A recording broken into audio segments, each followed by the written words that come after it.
우리가 성경을 읽을 때에 성경에 우리는 그냥 한 장 한 장 아니면 때로는 한 절, 그 다음 절 읽어가지만 그 속에는 굉장한 시간의 간격이 있습니다.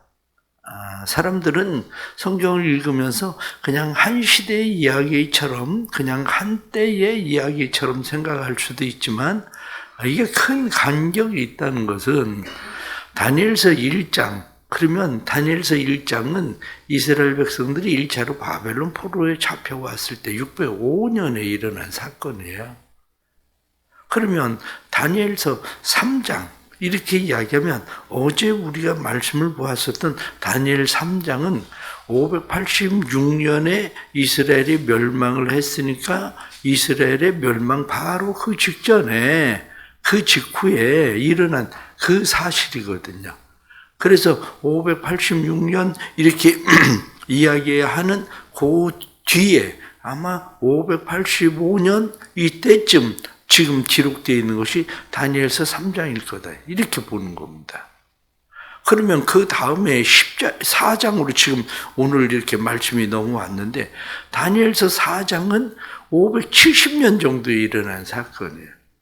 왜냐하면 다니엘이 지금 꿈을 꾸고 그리고 나서 7년 동안 야인처럼 생활을 하게 되는 그 생활이 있고 그리고 나서 이 느부갓네살에게 그런 일이 있고 느부갓네살이 그 다음에 죽게 되거든요.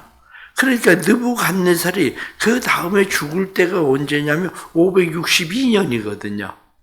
그러니까 아마 이 지금 4장 처음에는 570년 정도일 거고 그리고 야인과 같은 생활을 조금 하고 그리고 나서 그가 죽게 되고 그러니까 그때가 562년에 죽는 사건이 벌어지는 거거든요. 그게. 그러면서 그 뒤에 또 나타나는 5장으로 넘어가면 이 다니엘서 5장에 나타나는 것은 539년에 일어나는 사건이거든요. 그러니까 한 시대적인 사건이 다니엘서 1장에서 3장으로 넘어가는 데는 20년이에요. 이게. 그러니까 우리는 그냥 시간이 훅 지나가는 시간, 그 시간이 얼마냐면 20년 내 시간들이고 그것뿐만 아니라 3장에서 4장으로 넘어오는 이 시간은 15년이에요. 15년.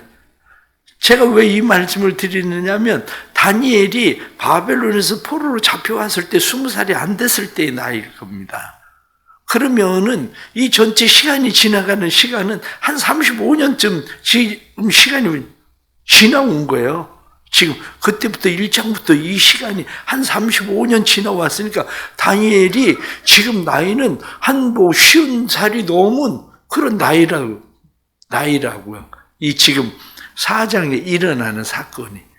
왜 그렇게 됐느냐면 이때에 느부갓네살 왕이 이야기하기를 모든 것을 다 정복했을 때거든요.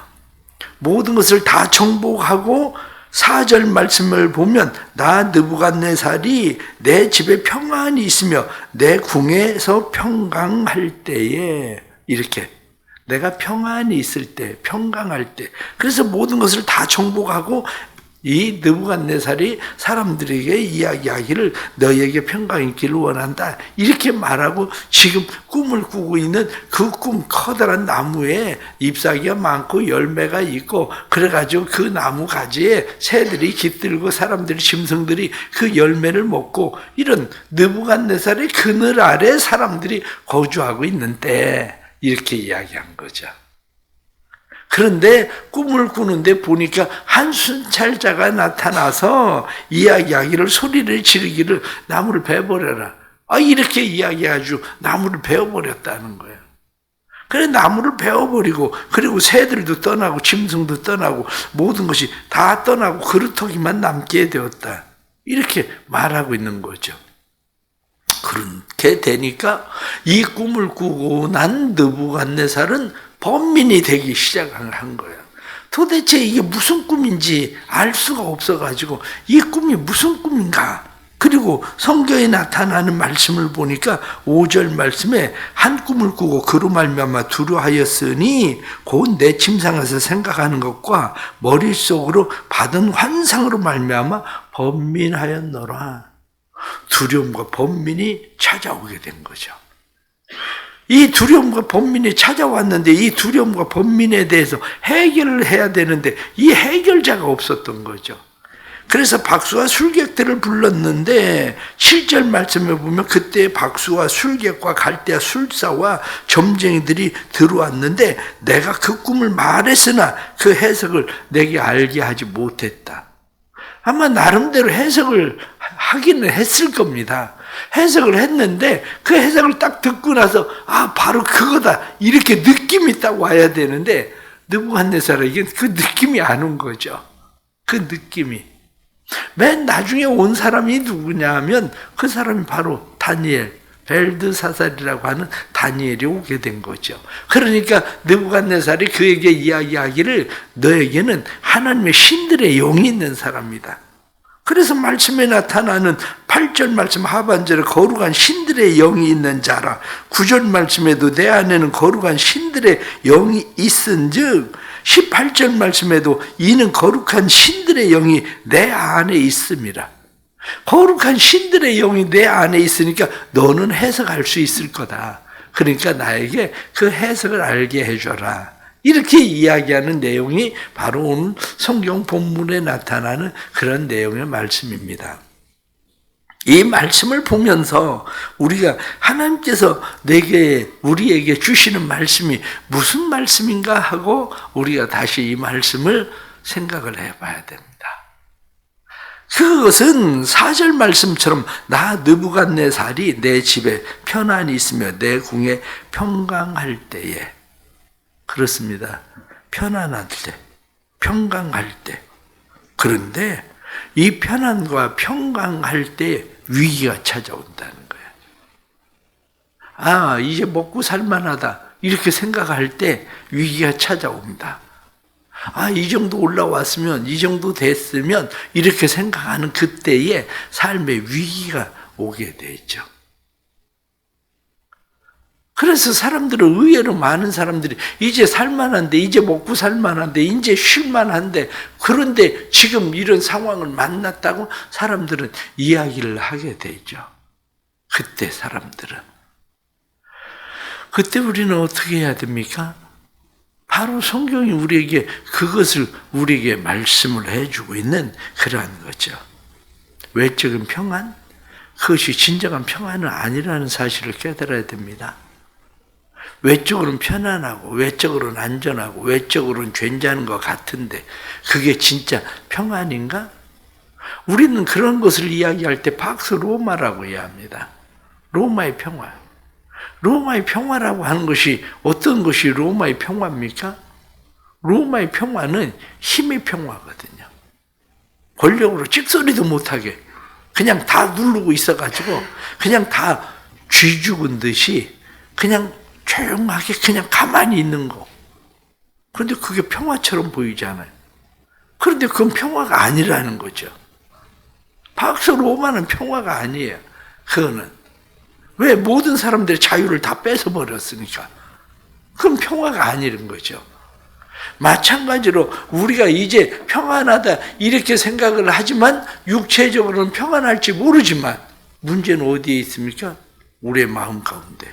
우리의 영에 평안이 사라져버린 거죠. 그것을 느낄 수 있느냐 없느냐 이 문제입니다. 사실은. 왜 내 마음에 근심이 생겼을까? 내 마음에 왜 번민이 생겼을까? 내가 왜 두려움이 올까?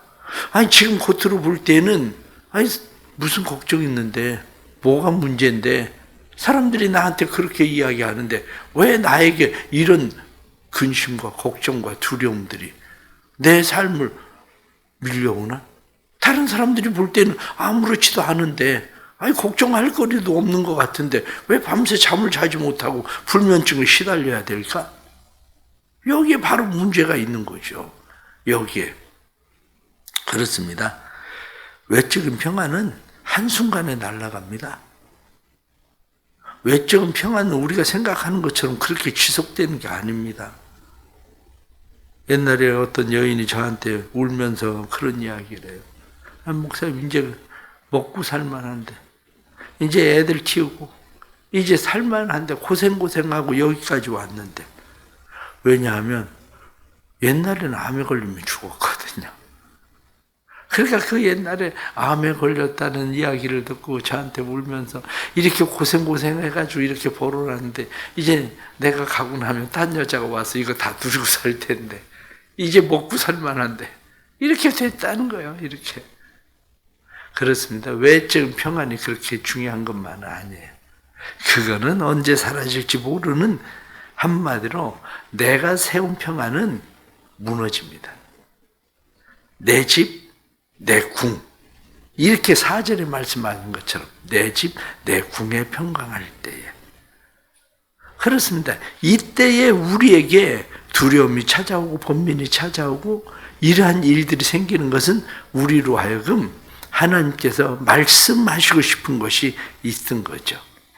그 말씀하시고 싶은 것이 무엇인지는 모르겠는데 그 말씀하시고 싶은 그게 있었던 거예요. 느부갓네살에게 하나님께서 말씀하시고 싶은 그것을 알려주었는데 느부갓네살은 그것을 모르겠는 거죠. 꿈은 꾸었는데 그 꿈을 모르겠는 거예요. 우리 삶에도 마찬가지입니다. 하나님께서 내게 그러한 일들을 주실 때에 왜 내게 하나님께서 이러한 일을 주실까? 이렇게 생각하면 우리가 그때가 하나님이 내게 말씀하시고 싶은 이야기가 있다는 거예요. 내가 그것을 깨닫지 못하는 것뿐이지. 그러면 그때 해야 되는 일이 뭡니까? 바로 하나님의 신이 있는 사람, 다니엘이 어떻게 왕이 꾼 꿈을 알 수가 있습니까? 그것을 해석할 수 있습니까? 그것은 우리가 다니엘서에 처음에 나타날 때처럼 모든 은밀한 비밀을 알게 하시는 하나님, 그분이 알게 하신다는 거지. 우리는 신앙생활하면서 왜 기도합니까? 왜 기도 생활을 합니까? 신앙생활을 하면서 기도하는 이유, 기도 생활을 하는 이유, 그 이유들 중에 몇 가지가 있지만 그 이유 중에 하나는 내가 알지 못하는 비밀한 일을 알게 하시는 분이 누구냐면 하나님이시기 때문이에요.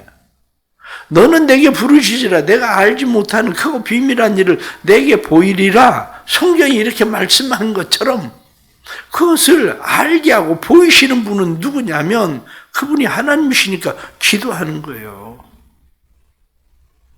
또 하나는 내가 그 은밀한 비밀한 일을 모르겠어요.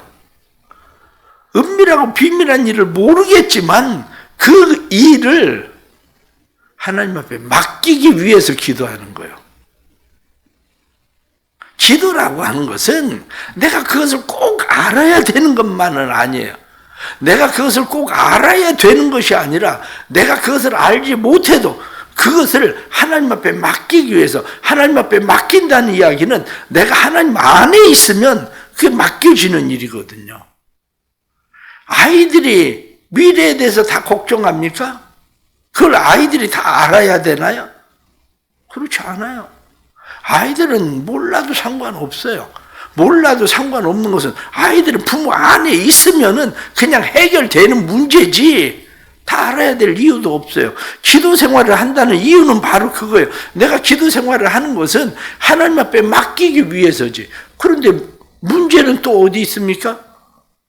하나님 앞에 맡긴다고는 하지만 맡기지는 않아요. 거기에 문제가 있는 겁니다.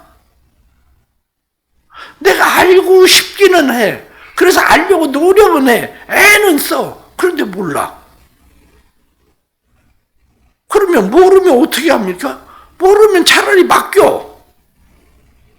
기도한다는 것은 하나님 앞에 내가 모르니까 하나님 그냥 책임지세요. 하나님 맡아주세요. 그게 바로 기도인 거예요. 그게. 다니엘은 기도의 사람입니다. 하나님의 신이 있는 사람. 우리는 하나님의 신이 있는 사람 이렇게 이야기하면 우리의 삶 가운데에 하나님의 신, 성령이 충만한 삶, 하나님의 신이 있는 그 삶을 우리는 많이 기대합니다. 그러나 성경을 좀 더 자세히 보세요. 성경을 좀 더 자세히 보면 그리스도인이라는 말은요, 3번밖에 안 나와요. 하나님의 신이 있는 사람, 신령한 사람, 뭐 이런 이야기들은 26번밖에 안 나옵니다. 성경이 가장 많이 사용되고 있는 말 중에 하나가 뭐냐면 성도라는 말이에요. 성도라는 말이 무슨 얘기입니까? 그냥 거룩한 사람, 하나님의 부름 받은 사람, 하나님 앞에 맡기고 사는 사람, 그게 성도인 거예요. 그게 우리 성도들이 늘 기도하는 것이 하나님의 음성을 들으려고만 기도하는 것이 아니라, 맞습니다. 번민하고 고민이 생기고 두려움이 생기고 그것은 하나님께서 우리에게 말씀하시고자 하시는 하나님의 음성에 귀를 기울여야 될 때라는 것은 분명합니다. 그런데 하나님 앞에 귀를 기울여야 될 때에 우리가 들어도 알지 못하면 맡기고 사세요. 그냥 맡기고 산다는 것은 무슨 이야기입니까? 오늘 성경에 나타난 말씀 13절 말씀 보니까 내가 침상에서 머릿속으로 받은 환상 가운데 또 본즉 한 순찰자, 한 거룩한 자가 하늘에서 내려왔는데, 말씀을 보니까 순찰자, 거룩한 자, 그런 말씀 나옵니다. 17절 말씀에도 이는 순찰자들의 명령대로 거룩한 자들의 말대로 있네. 순찰자, 거룩한 자. 순찰자를 의식하고 살라는 거예요.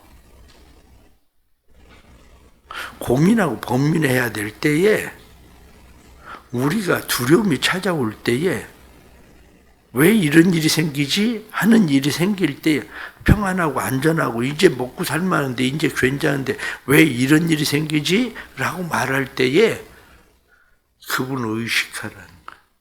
순찰자를 의식해라. 우리를 보고 계시는 그분을 바라봐라.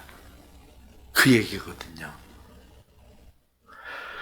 힘들고 어려울 때 누구를 바라봅니까? 고민이 생기고 번민이 생기고 두려운 일들이 생길 때 누구를 바라봅니까? 우리는 하나님을 바라보나요? 하나님을 바라봐야 되거든요.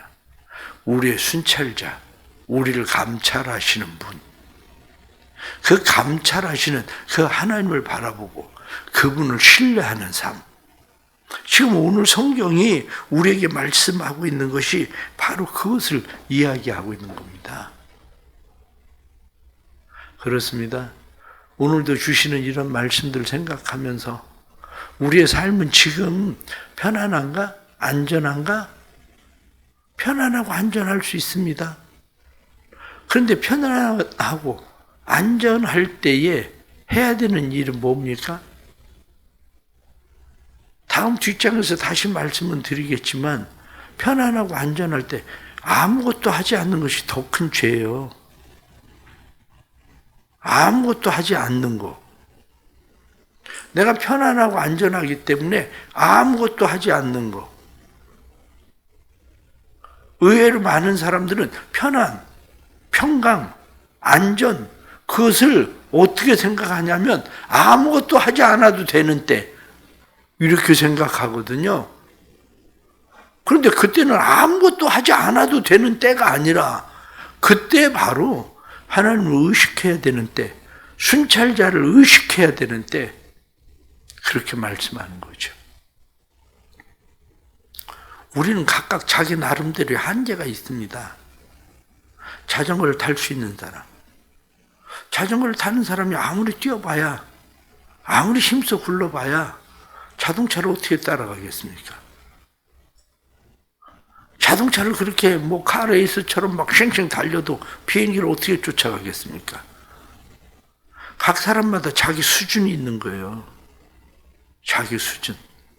난 자전거를 타는 사람, 오토바이를 타는 사람, 자동차를 타는 사람, 배를 타고 바다를 건너가는 사람, 그런데 비행기를 타고 가는 사람, 수준이 각각 다른 거예요. 느부갓네살에게는 다니엘이 필요했던 거예요. 그래서 내 수준을 내가 뛰어넘지 못해요. 내 수준을 넘어가는 사람을 통해서 그것을 받아들이는 거지. 그게. 그러게 우리는 늘 살아가면서 왜 말씀을 듣습니까? 말씀을 듣는 것은 내 수준으로 아니거든요. 그것을 넘어가는 거거든. 기도하십시오. 기도하면 크고 비밀한 일을 하나님께서 하나님의 뜻과 계획을 알게 하실 거예요. 그것을 모르면 어떻습니까? 몰라도 그분 안에 거하십시오. 그분에게 맡기고 사십시오. 그분에게 맡기고 산다는 것은 순찰자이신 하나님, 우리를 보고 계시는 하나님을 의식하고 살아가는 삶인 겁니다. 이 삶이 우리의 삶 속에 이루어지길 축복합니다. 기도하겠습니다. 하나님 아버지 감사합니다. 또 새벽에 이렇게 저희들 일어설 수 있는 은혜 주셔서 감사합니다. 잠이 깨었어도 하나님의 전에 나오는 사람이 있고 나오지 못하는 사람도 있는데 편안하다, 편안하다, 안전하다, 안전하다 할 때에 너희에게 재난이 갑자기 닥친다고 말하는 것처럼 우리의 삶의 때로는 편안하다, 안전하다 생각할 때 두려움이 찾아오고 번민이 찾아오고 근심과 고민이 우리를 잠들지 못하게 하는 때가 있습니다. 그러나 그때 아무것도 하지 않는 것이 우리가 해야 될 일이 아니라 무엇을 해야 되는지를 다시 깨닫게 합니다. 다니엘처럼 기도의 사람 되게 해 주옵소서. 다니엘처럼 기도의 사람 되게 하셔서 기도할 수 있도록 도와주시고 뿐만 아니라 그럴 때에 우리가 우리를 보고 계시고 감찰하시는 감찰자이신 하나님을 의식하고 살도록 도와주옵소서. 사랑하는 성도들에게 은혜 주셔서 근심과 고민과 번민들, 두려움들 찾아왔습니까? 내가 생각하던 내 집, 내 궁이라고 생각하던 것이 무너지는 때를 느끼고 있다면 기도하게 해주시고 기도함으로 하나님께 맡길 수 있는 믿음 되도록 도와주옵소서. 사랑하는 성도들을 축복합니다. 사랑하는 성도들이 주 안에 거하게 해주셔서 거룩한 성도라 여김을 받는 믿음의 성도들 될 수 있도록 축복해 주옵소서. 연약한 성도들 위하여 기도합니다. 연약한 성도들 하나님의 음성을 들을 때인 줄 알고 하나님을 바라봐야 되는 때인 줄 알고 하나님의 음성을 듣고 하나님을 바라볼 수 있도록 도와주옵소서. 하나님의 음성 듣고 하나님을 바라보게 해주셔서 온전한 믿음에 세워지도록 축복하시고 그리고 하나님께서 주시는 놀라운 계획들이 그들의 삶 속에 이루어지고 성취되도록 성령님 역사하여 주옵소서. 새벽에 드려지는 1000번째 예물 받으시고 이들의 삶 속에 하나님의 행하시고자 하시는 하나님의 일들을 보게 하시는 은혜를 허락해 주시고 주의 선하신 뜻 이루어갈 수 있도록 성령님 역사하여 주옵소서. 또한 교회가 행할 모든 일들 속에 함께해 주시고 성경 통독을 하신 사람들이 야외에 나가는 일들과 그리고 또한 여름 방학 특강과 그리고 각종 수련회 위에 함께 하셔서 주님이 함께 하심을 보게 해 주옵소서. 예수님의 이름 받들어 기도드리옵나이다. 아멘.